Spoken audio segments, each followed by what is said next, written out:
warahmatullahi wabarakatuh. Anak-anak sekalian, alhamdulillah kita bisa bertemu kembali. Pada kesempatan kali ini kita akan belajar tentang binatang haram. Yang mana pertemuan sebelumnya kita belajar tentang binatang yang halal. Yang pertama, apa arti binatang haram itu?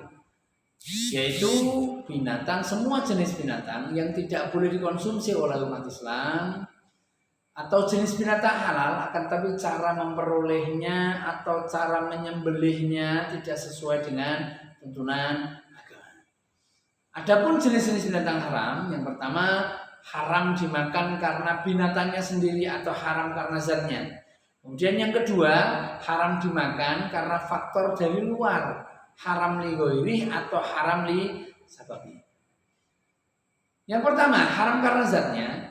Yang pertama adalah bertaring, seperti harimau, singa, gorila, kucing, dan lain-lain sebagainya.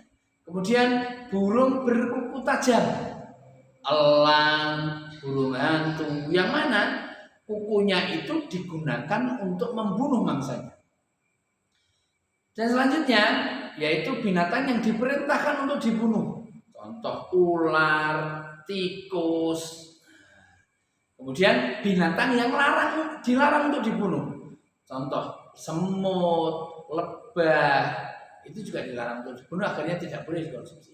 Selanjutnya binatang yang menjijikkan, cacing, kecoa, itu juga dilarang untuk dikonsumsi. Kemudian hewan yang hidup di dua alam, akan tapi hewan yang hidup dua alam ini ada beberapa pendapat yang membolehkan dan ada yang kecuali katak. Mereka sepakat bahwasanya katak itu haram untuk dikonsumsi.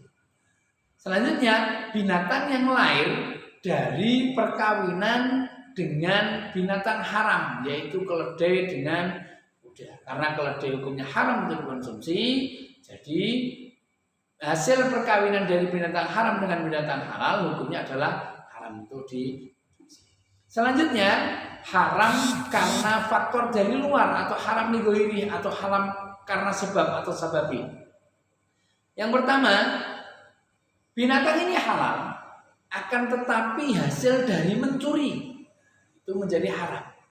Kemudian binatang halal yang diolah bersama dengan daging yang haram atau dengan minyak habis digunakan untuk menggoreng daging yang haram, itu pun juga menjadi haram.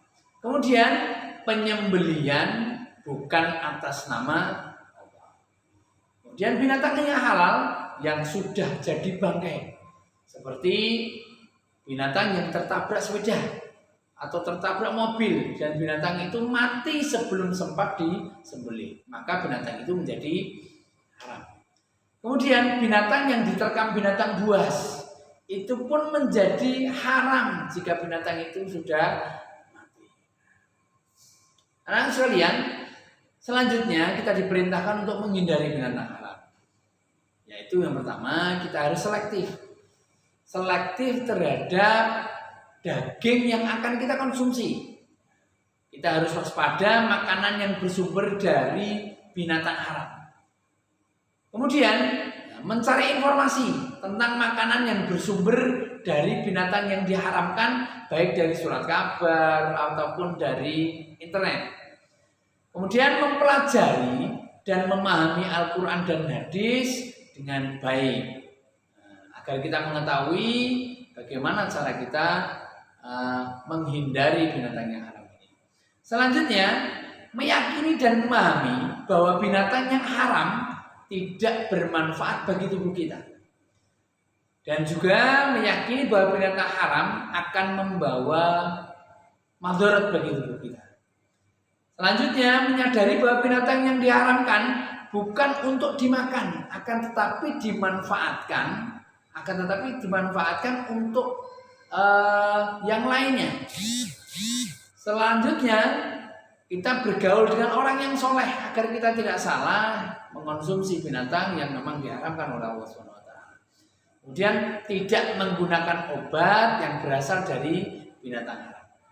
Selanjutnya, Anak sekalian, akibat dari mengkonsumsi binatang yang haram itu ternyata memberikan efek yang tidak baik bagi tubuh kita. Yang pertama, merusak organ tubuh manusia. Yang kedua, dapat terjangkit penyakit baik jasmani dan rohani. Yang ketiga, tidak ada keberkahan dalam hidupnya. Selanjutnya, dalam hidupnya merasa tidak tenang dan selalu gelisah.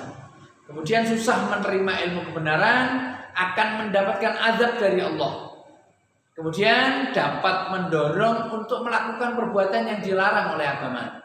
Selanjutnya menyebabkan tidak diterimanya ibadah dan doa kita oleh Allah Subhanahu wa taala.